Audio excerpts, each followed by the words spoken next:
A tots vosaltres i a totes les entitats, a totes les cooperatives, benvinguts i gràcies per estar aquí.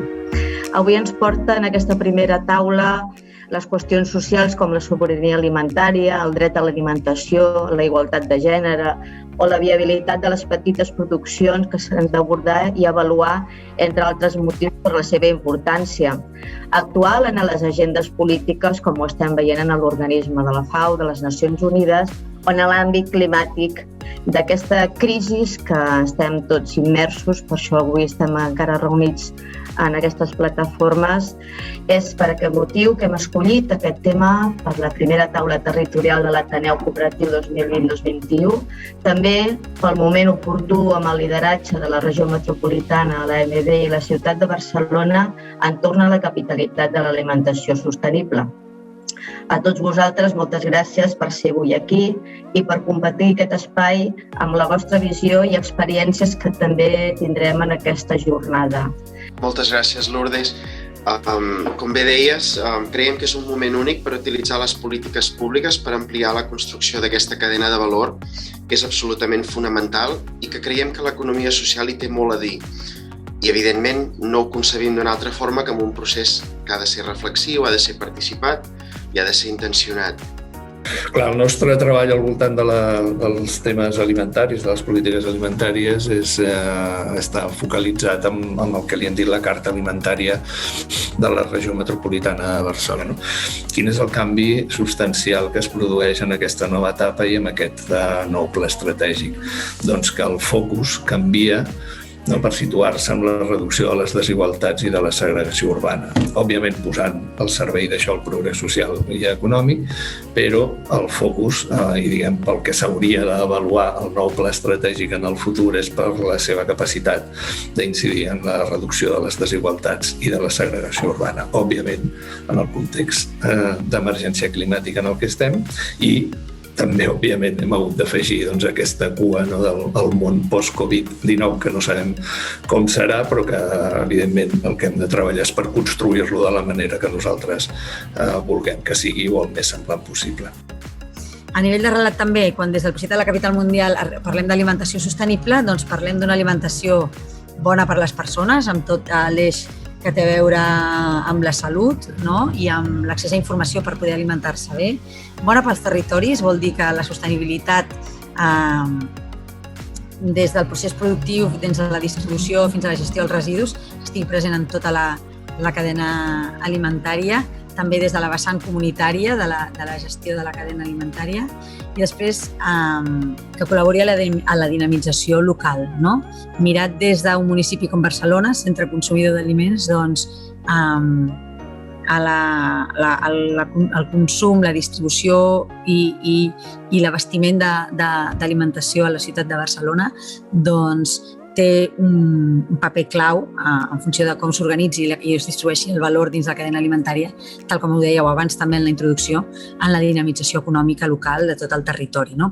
En aquest sentit, el febrer passat, l'àrea metropolitana va aprovar el seu primer pla d'acció per a l'alimentació sostenible. Aquest és un àmbit que es va començar a treballar en l'anterior mandat i que, aprofitant també la celebració de la capitalitat de l'alimentació sostenible, no? I la incorporació de l'àrea metropolitana a la celebració d'aquesta capitalitat a través de l'adhesió a la Carta Alimentària i també en un futur breu, també en 1 o 2 mesos, l'adhesió directa al Pacte de Milà, doncs el que hem incorporat és aquesta benentesa per poder consolidar un àmbit de política pública metropolitana en l'àmbit de les polítiques alimentàries.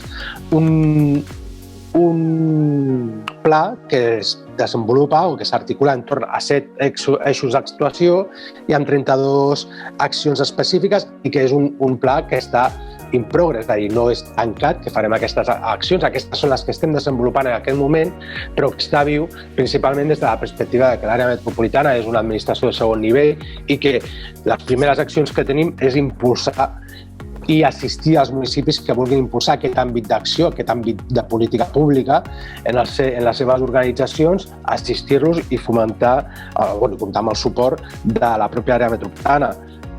Per què és important vertebrar cadenes de valor per al creixement de l'economia social i solidària? Doncs jo, per anar ràpid, diria per 4 coses. La primera, perquè millora les condicions laborals de les persones que treballen en cada una de les baules de les empreses de la cadena, a la mesura que permet reduir costos. En segon lloc, perquè ofereix productes i serveis de més qualitat, i entenc també per qualitat ecològica i social. En tercer lloc, perquè visibilitza millor la realitat i l'aportació a la societat de l'economia social i solidària. I en quart lloc, perquè genera l'oferta de productes i serveis necessaris per crear el que en el de l'economia social i solidària anomenem el mercat social. Per una banda tenim que 1/3 dels aliments a nivell mundial es malbaraten o es perden al llarg de la cadena agroalimentària, això és des de la producció fins al consum. Això és una dada de la FAO de 2011 i els recents estudis no deixen de constatar que això és una xifra molt elevada, tant de pèrdues al camp com a la indústria, com a la transformació i també a les llars, d'aliments que es cultiven, es transformen, es conserven i es transporten per l'alimentació humana i no acaben sent ingerits per les persones, amb tota la motxilla ecològica i el debat també moral, mentre que hi ha gent que passa gana, que hi hagi aquesta part d'aliments que s'està llançant. I per una altra banda, com dèiem, la pota social, a nivell espanyol i català, aproximadament un 20% de la població viu en una situació de risc, de pobresa. Això vol dir que no té una alimentació garantida, constant i diversa, com hauria de ser per dur a terme una vida sana, saludable. Trobem una situació molt globalitzada, financeritzada, industrialitzada, que molt sovint genera problemes a nivell mediambiental o afectacions negatives als territoris i situacions injustes en general, i que també dona lloc a un món rural que està molt desatès, despoblat, on falten molts serveis i que té moltes dificultats. Llavors, una mica la nostra intenció era fer una iniciativa pràctica, que fos viable, sostenible, que ajudés a crear xarxes i dispositius que permetessin crear un sistema alimentari més sostenible i just, i també generar pràctiques transformadores que poguessin ser replicables en la mesura del possible i en el nostre cas també fer-ho en un àmbit rural, de crear llocs de feina, dinamització territorial, etc.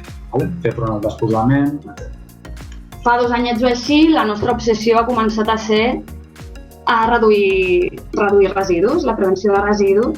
Llavors hem incorporat una zona residu zero a la botiga, que ha funcionat superbé, hem anat portant cada vegada més granels, hem buscat estratègies per reduir residus, de reutilització de caixes, intentant buscar totes aquelles coses que ens poden ajudar a reutilitzar, a reduir. Principal dificultat aquí, que no hi ha productors, ja no dic locals a nivell de Catalunya, ja parlo de l'estat espanyol o pràcticament d'Europa, La majoria de productes que durant tot l'any que hem hagut de fer la cerca i tal, estan fabricats a Àsia. I això és un repte, crec, molt important que tenim.